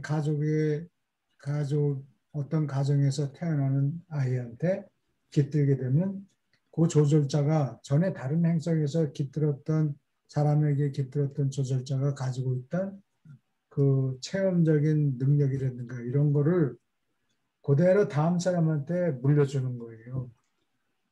그러니까 천재가 태어나는 거예요. 예를 들면은 쉬운 예를 하나 들면은 그래서 그 사람이 요번에는 살아남게 만들려고 또 계속 애를 쓰겠죠. 꼭 실패할지 성공할지는 잘 모르지만 확률은 그다지 많지 않은 것 같죠. 네. 그래서 다음 사람이 그거를 그 정보를 이러한 선물을 계속 가지고 있는 거예요. 네. 질문 또 있습니까? 예, 그리고 그 네. 우리가 이거 지금 유라시아를 보는 가장 큰 이유 중에 하나가 생각 조절자와 나와 교류하는 부분이고 네. 또 한 부분은 맨 후미에 3.2에 맨 후미에 나와 있는 살아남는 비결. 우리가 살아남아야 되잖아요. 생각 조절자만 살아남고 우리는 미끄러지면 그거 안 되잖아요. 그래서 이제 여기에서 한국에서 뭐 그 다수구원론이라든지 소수구원론이라든지 그것은 그 하나님께서 어떻게 보면은 그 판결을 내리는 개념이고 우리는 네. 평가를 받아서 그래서 우리는 뭐 수동적인 입장인데 여기 내용을 보면은 그 살아남는 비결은 하느님과 같이 되려는 최소한의 인간의 소망 네. 그리고 그 관계된 압도적인 소망 그러니까 인간의 의지에 굉장히 달려 있다. 네. 인간의 마음, 의지에 달려 있다고 생각이 돼서 저는 이제 이 부분이 굉장히 중요하잖아요. 살아남아야 되잖아요. 네. 조금 유치한 질문인지 모르겠습니다만은. 그래서 이거는 내가 뭐 우리 지구에서 보면은 뭐 일단 합격을 하려면 좀 영특해야 되고 지혜롭고 뭐 이런 것들이 있듯이 그 여기에서는 하느님을 향한 나의 의지, 소망 이 부분만 있으면 뭐 하느님의 판결하고 상관없이 그 살아야 되는 거 아닌가요? 네, 그렇죠. 하나님을 닮으려는 소망. 실제 실력은 변변치 못해도 예, 그 소망에 달려 있다. 예, 왜냐하면 그러한 소망을 가지고 있으면 매일같이 하늘 방향으로 조금 나가게 돼 있어요. 그렇죠. 예. 그러니까 그런 생활을 몇십 년 하면 그게 고정이 되죠. 예. 그 부분이 저는 상당히 그러면 인간은 누구든지 네. 조금 아둔하든지 영리하든지와 상관없이 하느님이 되려는 그런 그 의지와 마음 이 부분이 굉장히 중요한 것 같아서 한번 여쭤봤습니다. 네. 질문이 더 있습니까? 감사합니다. 예수님 편에 가야 되는 것 같아요. 그래요? 그러면은 3.2까지 아, 조금 더 있어. 하나 더 남았어요. 아니, 여기 아직도 길어요. 그래 지금 마치고 뭐 이거 예수님 여기까지 편에 하고 가야 다음에는 되겠다. 6.1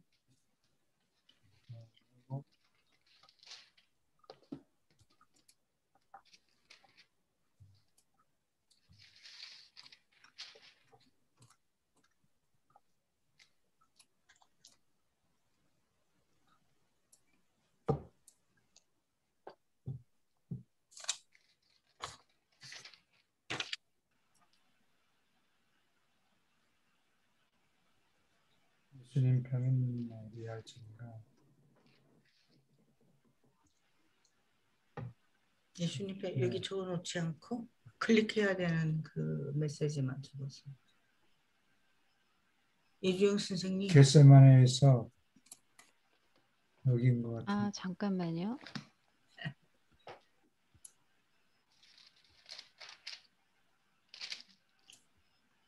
(182편) 2장 할 차례예요.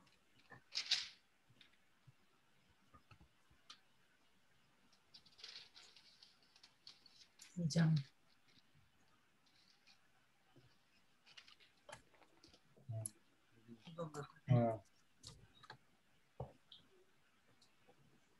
여기 전 선생님 이거 보입니까? 예, 예, 예, 예. 본문 다시 읽어주세요. 예. 배반당하기 이전의 마지막 시간. 캠프로 돌아와서 유다가 자리에 없음을 알았을 때 사도들은 크게 충격을 받았다. 11사람이 배반한 동료 사도에 관하여 열띤 논의에 말려든 동안 다윗 세베대와 요한 마가는 예수를 한 옆으로 모시고 가서 그들이 며칠 동안 유다를 감시하고 있었는데 그가 주를 적의 손에 팔아넘길 생각을 하고 있다는 것을 안다고 털어놓았다. 예수는 그 말에 귀를 기울였으나 이렇게 말할 뿐이었다. 친구들아, 하늘에 계신 아버지가 어떻게 뜻하지 않으면 아무 일도 사람의 아들에게 일어날 수 없느니라. 너희는 마음에 걱정하지 말라. 모든 것이 하나님의 영광과 사람들의 구원을 위하여 함께 해결되리라. 예수의 명랑한 태도는 사라지고 있었다.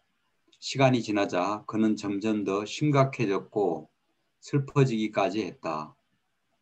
사도들은 마음이 많이 불안해졌기 때문에 주가 텐트로 돌아가라 친히 부탁했을 때조차 돌아가기 싫어했다.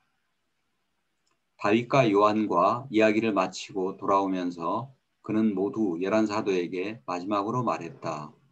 친구들아, 너희는 가서 쉬라. 내일의 일을 위하여 준비하라. 우리 모두가 하늘에 계신 아버지의 뜻에 복종해야 함을 기억하라. 내 평화를 너희에게 맡기노라. 이렇게 말하고 나서 그들에게 텐트로 가라고 손질했지만 그들이 갈 때 베드로, 야고보, 요한을 불러 말했다. 너희가 잠시 나와 함께 남아있기를 바라노라. 네, 여기까지 궁금한 거 있습니까?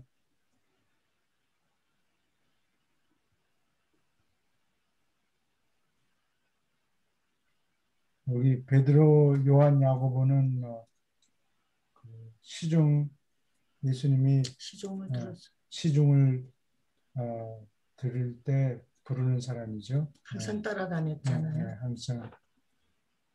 그래서 이 세 사람이 항상 예수님하고 붙어 다니니까 유다는 기분이 나빴던 거예요. 차별한다고 생각했는가 모르겠네요. 계속 읽어주세요. 사도들은 다만 글자 그대로 지쳤기 때문에 잠에 골아 떨어졌다. 예루살렘에 온 이후로 죽 잠이 모자라고 있었다. 그들이 따로 자기 잠자리로 가기 전에 여신당은 시몬은 칼과 다른 무기들이 저장되어 있는 자기 텐트로 모두를 이끌고 가서 각자에게 이 싸우는 도구를 나누어 주었다. 나다니엘을 제외하고 모두가 이 무기를 받고 그것으로 무장하였다. 나다니엘은 무장을 거절하며 말했다. 형제들아, 주는 그의 나라가 이 세상에 속하지 않는다고, 그 나라를 실현하라고 제자들이 칼로 싸워서는 안 된다고 우리에게 거듭 일렀느니라. 나는 이것을 믿고 주가 그를 방어하느라고 우리에게 칼을 쓰게 할 필요가 있다고 생각하지 않노라. 우리는 모두 그의 막강한 힘을 보았고 그가 적들에게 대항하여 자신을 방어하기를 원한다면 그리할 수 있음을 아노라. 그가 적들에게 저항하려 하지 않는다면 그러한 과정은 아버지의 뜻을 이루려고 애쓰는 것을 나타냄이 틀림없도다. 기도는 하여도 나는 칼을 휘두르지 않겠노라. 나다니엘의 연설을 듣자 안드레는 자기 칼을 열심당한 시몬에게 돌려주었다. 그래서 밤동안 흩어질 때 그들 중에 9이 무장하였다. 한동안 유다가 배반자인 것을 붕괴하는 마음 때문에 사도들은 머릿속에 아무것도 생각할 수가 없었다. 마지막 기도를 드리는 과정에서 유다를 언급하는 주의 말씀 때문에 그가 그들을 버렸다는 사실에 눈을 뜨게 되었다. 여기까지 질문이 있습니까?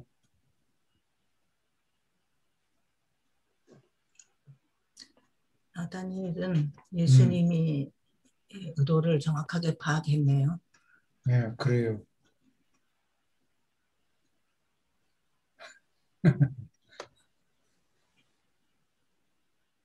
아무리 설명해도 이 네.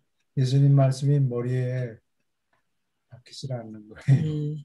그리고 안드레는 나다니엘의 말에 설득을 당했어요. 네, 그래요.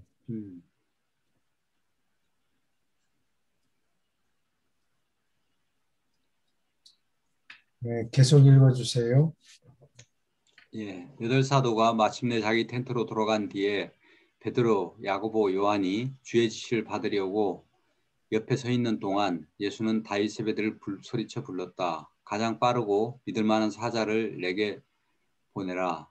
다윗이 한때 예루살렘과 벳세다 사이에 밤동안 사자 봉사에서 주자였던 야곱이라는 사람을 죽게 데려왔을 때 예수는 그에게 말했다. 될 수 있는 대로 빨리 필라델피아에 아버네에게 가서 말하라.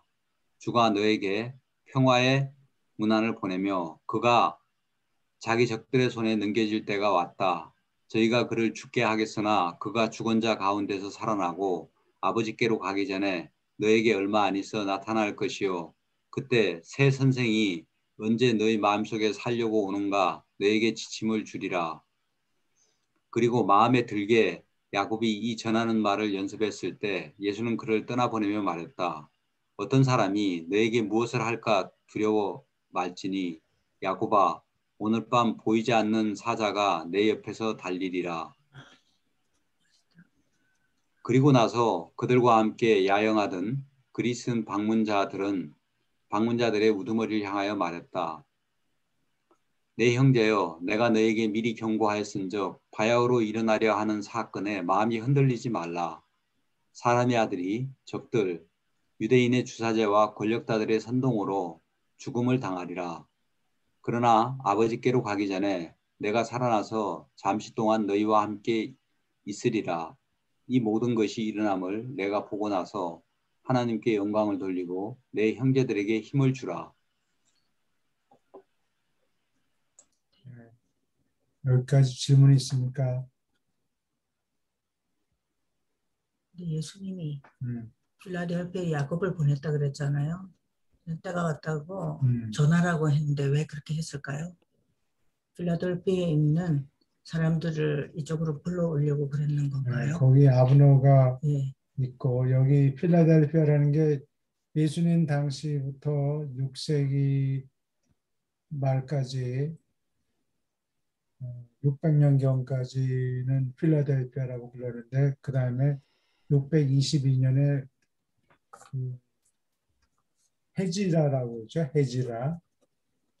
그 마호메트가 메카에서부터 메디나까지 도망쳐요. 그거를 이슬람교의 시작이라고 보는데 그렇게 해서 이 지역이 전부 이슬람 쪽으로 변하게 되죠. 예, 그래서 그 다음부터는 이름이 바뀌어요. 필라델피아를 암만이라고 불러요. 암만이 지금 현재 조르단이라는 나라의 수도예요. 그래서 이게 큰 도시예요. 그러니까 대도시니까 아마 신자들이 많았겠죠. 아브너 거기서 수고를 했으니까. 그래서 메시지를 전하라고 보낸 거예요. 네, 그래요. 예수님이 이제 마지막을 거기 신자들도 중요하니까 그 사람들한테 메시지 보냈지만 신약을 기록하는 사람들은 이 아브너가 누구하고 싸워요? 예루살렘 교회 장이 누군가니 야고보라고 예수님의 동생. 그래서 서로 싸우니까 완전히 무시해버린 거죠. 그래서 그 사람들에 대한 기록이 신약에는 전혀 없습니다.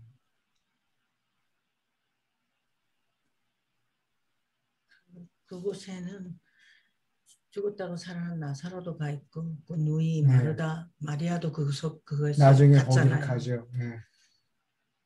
그리고 여기는 유대인의 주사제와 권력자들, 권력자는 뭐 회당장들 뭐 이런 사람들을 얘기하고 신약에는 전부 대사제라고 나와요. 하이 프리스트하고 치프 프리스트 이거 두 가지를 전부 그냥 대사제라고 번역해 놓으니까 뭐 누가 누군지 그 위계를 등급을 알 수가 없는데 여기 유라시아에서는 분명히 chief priests 이거는 주사제로 번역하고 그 다음에 high priest는 대사제로 번역했어요. 그래서 이게 두 등급이 차이가 많이 나요. 주사제는 뭐 몇십 명 되고 대사제는 한 명밖에 없어요. 로마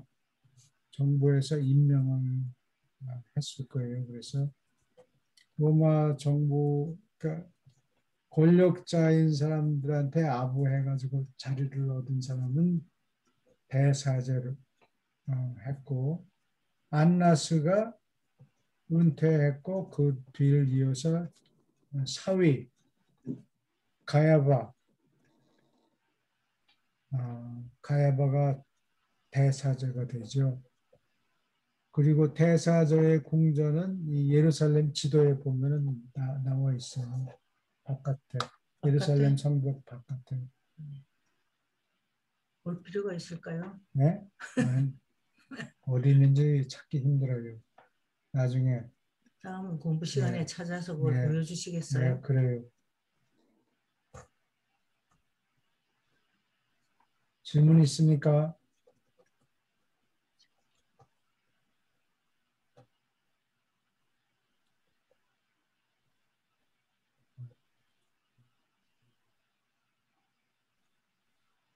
네, 계속 읽어주세요. 보통 상황에서는 사도들이 주에게 직접 밤인사를 드렸을 터이지만 이날 저녁에 그들은 유다가 탈퇴했음을 갑자기 깨닫고 나서 그의 골똘했고 주의 작별 기도의 특별한 성질에 너무 감동을 받아서 잘 가라는 인사를 듣고 말없이 떠났다. 예수는 안드레가 그날 밤에 옆을 지날 때 이렇게 말하기는 했다. 안드레야, 내가 이 잔을 마신 뒤에 내가 너희에게 다시 올 때까지 내 형제들을 함께 붙들어둘 수 있도록 할 수 있는 대로 하여라. 내가 이미 너희 모두에게 일러준 것을 깨달았으니 내 형제들에게 힘을 주라. 평화가 내게 있을지어다.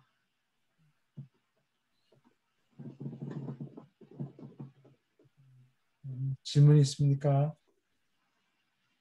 이 부탁을 하신 것은 안드레가 12제자의 수장이었기 때문에 말씀하시는 거죠. 네, 그래요.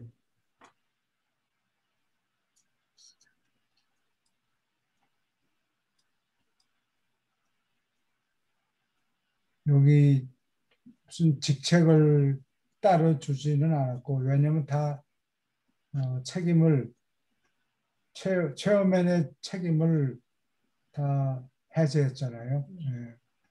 함께 함께 모여 있어라. 예. 계속 읽어주세요. 때가 이미 너무 늦었기 때문에 사도들 가운데 아무도 그날 밤에 보통 아닌 무슨 일이 일어나기를 기대하지 않았다. 아침 일찍 일어나서 최악에 대비하도록 그들은 잠을 청했다. 유월절을 준비하는 날 오후에는 아무런 속세의 일을 행하지 않았기 때문에 그들은 주사자들이 아침 일찍 주를 체포하려고 할 것이라고 생각했다.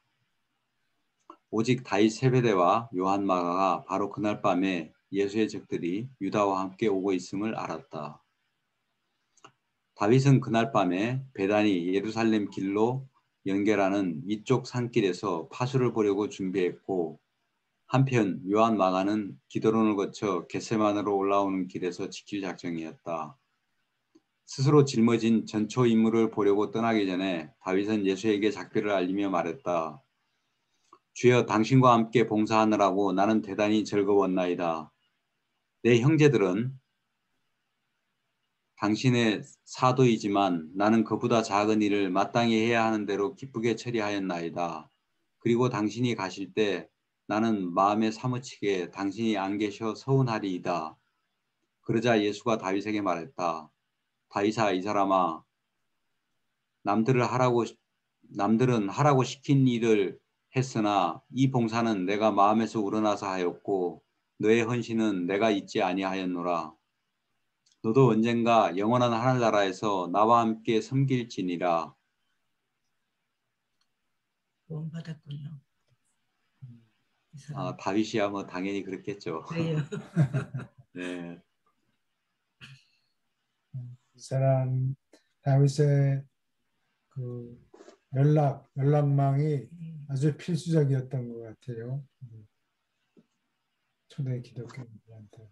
지금 12사도보다 더 참 기여를 많이 한 사람이죠. 예. 근데 능력이 많은 사람이었어요. 보면. 예, 그렇죠. 아주 요새 같으면 그 대기업의 CEO 정도 된 역할이에요. 그렇군요. 예. 음, 사자들을 수십 명 동원했잖아요. 예. 그렇죠. 많은 사람이 이 사람을 따를 수 있는 인품을 가지고 있었다는 거죠. 오케이. 계속 읽어주세요. 그리고 나서 위쪽 산길 옆에서 망을 버리고 갈 준비를 하면서 다윗은 예수에게 말했다. 주여, 당신도 아시다시피 나는 당신의 가족을 부르러 사람을 보냈고 저희가 오늘 밤 예리고에 있다고 한 사자가 보낸 소식을 받았나이다. 밤에 그 끔찍한 길을 올라오는 것이 위험할 터이므로 저희는 내일 아침 일찍 여기에 오리이다. 다윗을 내려다보며 예수는 다만 말했다. 그리 될지어다 다윗아. 다윗이 올리브산으로 올라가고 나서 요한 마가는 시내를 따라서 예루살렘으로 내려가는 길 가까이서 지키고 있었다. 예수 가까이 있고 무슨 일이 있는가, 무슨 일이 돌아가는지 알고 싶은 큰 욕심이 아니었다면 요한은 이 자리에 남아 있었을 것이다. 다윗이 그를 떠난 뒤에 조금 있다가 예수가 베드로, 야고보, 요한과 함께 가까운 골짜기로 물러나는 것을 지켜보았을 때 요한 마가는 한때 엉킨 헌신과 호기심을 이기지 못해서 파수자리를 버리고 그들을 뒤따라가서 숲을 속에 숨었다. 그 자리에서 그는 동산에서 마지막 순간에 유다와 무장한 호위병들이 예수를 잡으려고 나타나기 바로 전에 벌어진 모든 것을 보고 엿들었다. 여기까지 질문이 있습니까? 여기 보니까 다윗이 어떻게 마리아가 예수님이 그 처형을 당할 때 그 현장에 있었는가. 마리아는 분명히 그 가버나움에 있었잖아요. 가버나움에. 예. 가버나움에 있었는데 이게 그 예루살렘에 예수님이 처형당할 때 그렇게 뭐 예수님 처형당한다고 금방 올 수도 없을 텐데 그게 이제 다윗이 미리 사람을 보내가지고 그 예, 그 마리아를 갖다가 오라고 했네요. 며칠 걸릴 텐데 여기까지 오는 동안에. 한 2, 3일 걸렸겠죠, 보통. 예. 예. 그러니까 이게 굉장히 빠른 걸음으로 와야 될 텐데 달렸겠죠. 예. 아니, 때로는 마리아는 달리기가 힘들고. 나이가 그 자리에 그 사실 많은 사람들이 예수님 처형하는 그 현장에 있었잖아요. 마리아도 있었고 그 막달라 마리아도 있었고 그리고 또 레베카도 거기에 있었죠. 레베카도 있었다 그러고. 예. 그런 많은 사람들이 있었는데 그들이 이제 미리 좀 통보를 받고 와서 이게 좀 그게 좀 궁금했거든요. 그 사람이 어떻게 그 사람들이 예수님 돌아가실 줄 알고 어떻게 그냥 그 현장에서 다 그렇게 기다리고 있었나. 다윗이 역할이었어요. 예, 다윗의 역할이었던 것 같네요. 그러니까.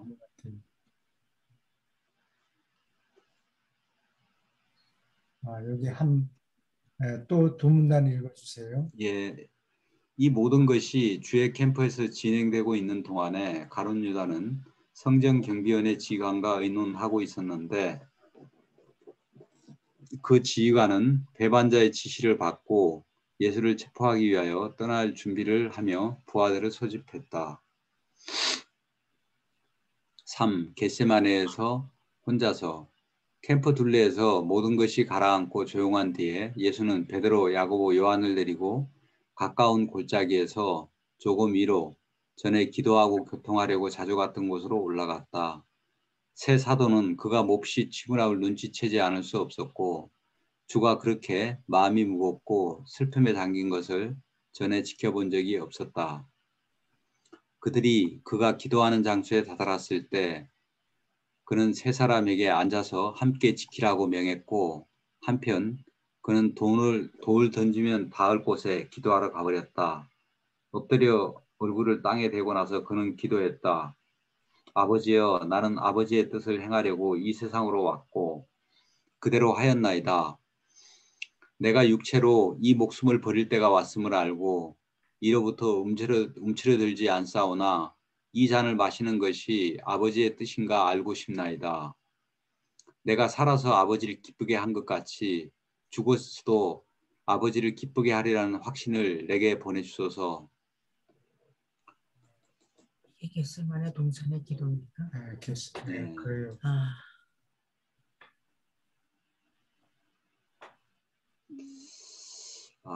참 이게 지역우주의 그 하나님인 예수님조차도 아버지의 뜻을 알기 위해서 이렇게 그 마지막 순간에 기도를 해야 되니까 필사자인 저희들은 오죽하겠습니까 이게.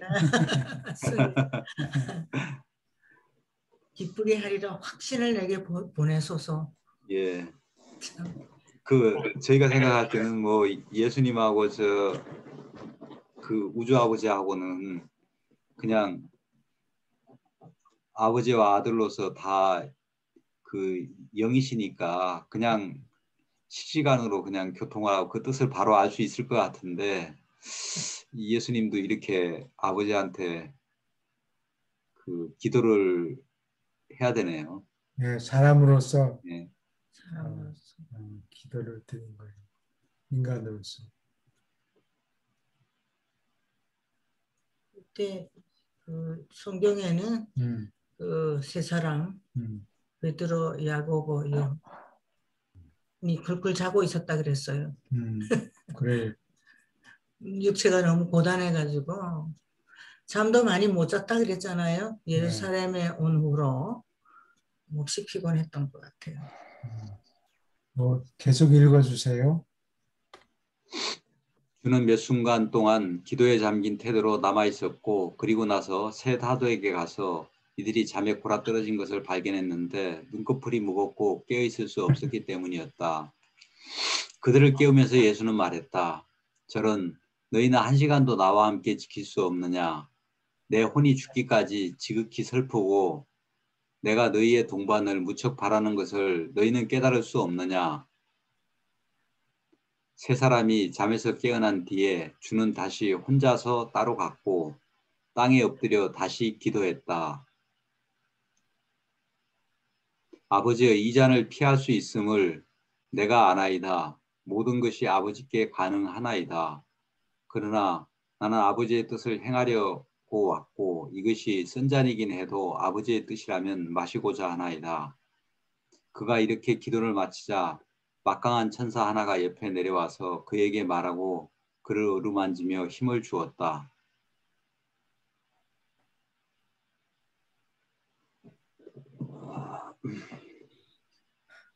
여기까지 질문 있습니까?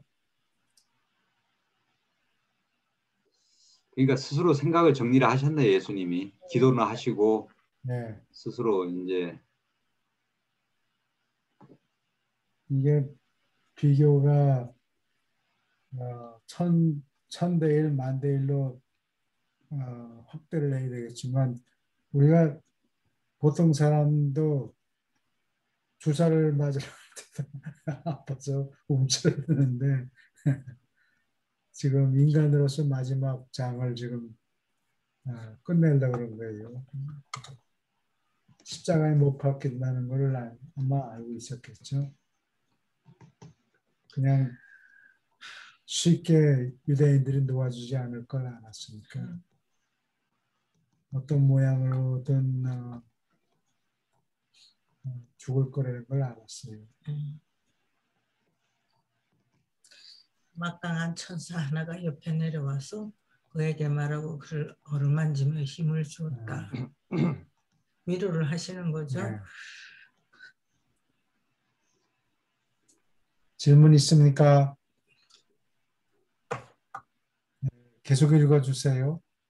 새 사도와 말하려고 돌아왔을 때 예수는 이들이 잠에 빠진 것을 다시 발견했다. 이들을 깨우며 말했다. 너희가 지키고 나와 함께 기도하는 것이 필요한 그러한 시간에 너희가 시험에 빠지지 않도록 더욱 기도할 필요가 있는데 내가 너희를 떠날 때 어찌하여 잠에 빠지느냐. 그리고 나서 세 번째로 주는 물러가서 기도했다. 아버지여, 잠자는 내 사도를 보시오니 저희에게 자비를 보이소서. 정신은 정말 간절하여도 육신이 약하나이다.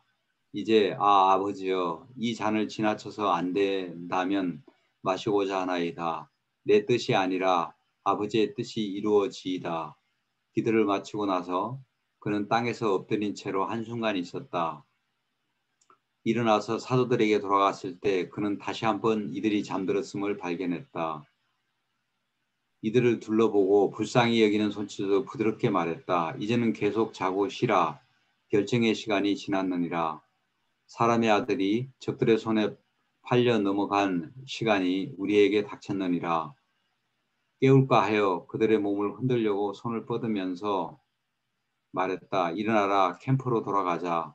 보라, 나를 저버리는 자가 가까이 있고 내 양떼가 흩어질 때가 왔음이라. 그러나 이런 일에 관하여 내가 이미 너희에게 일렀노라. 네. 이때 여기까지, 예수님이 네. 제자들을 보고 육신이 약해서 자버리고 그러는 걸 보고 혹시 예수님이 이런 기대를 하셨을까요? 제자들이 함께 기도를 막 했으면 혹시 이 순간이 달라질지 모른다는 그런 기대를 하셨을까요? No. 이 사도들이 예수님 따라다니고 고달프고 잠도 못 자라 그러는 거예요. 네. 먹을 거 예수님한테 그냥 위안이 되셨겠죠. 위안이. 네. 위안이 되셨을까요? 예수님이 뭐 사도들이 기도한다고 뭐 결과가 달라지지는 않았을지라도 네. 예수님한테 그 위안이 됐겠죠. 굉장히. 네. 천사가 위로를 어루만지면서 위로를 주었군요. 근데 사도들이 저 정도로 피곤할 정도면은 예수님도 육신적으로는 더 고달팠을 거 아니에요. 맞습니다. 어떻게 보면 사도들보다가 더 말씀하시고 쉴 틈이 없었으니까 네.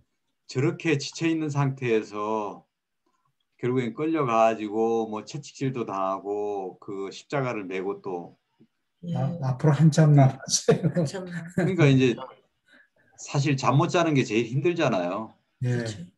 제일 큰 고문인데 예수님은 마지막 순간까지 정말 아주 육체적으로 봐갖고는 정말 고난의 행군을 하셨네요. 예.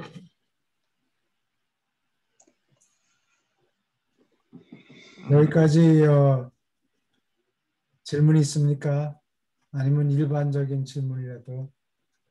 네, 저기 그 보통 신화 같은 데서는 신이 어떤 그 인간 속이나 아니면 다른 그 동물이나 이런 데로 들어오잖아요.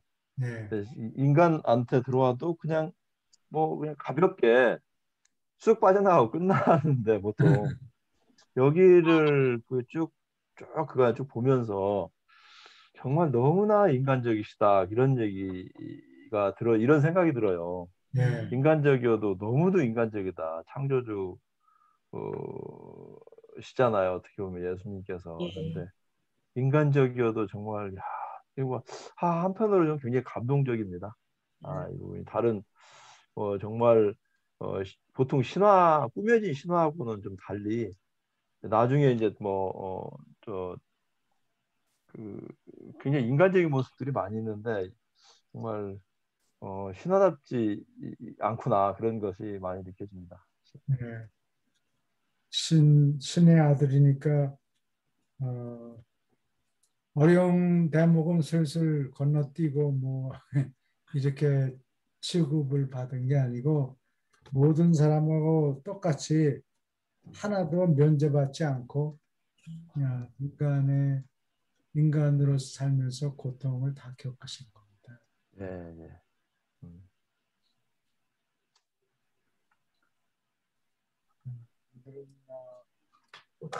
더 질문이 없으면 질문이 혹시 더 있습니까? 책 내용이나 또는 일반적인 질문 있으면 받습니다. 네, 없으시면 오늘은 여기까지 하고 다음 주에 또 봬요. 예, 예, 수고하셨습니다. 수고하셨습니다. 네, 감사합니다. 감사합니다. 네, 예, 감사합니다. 감사합니다.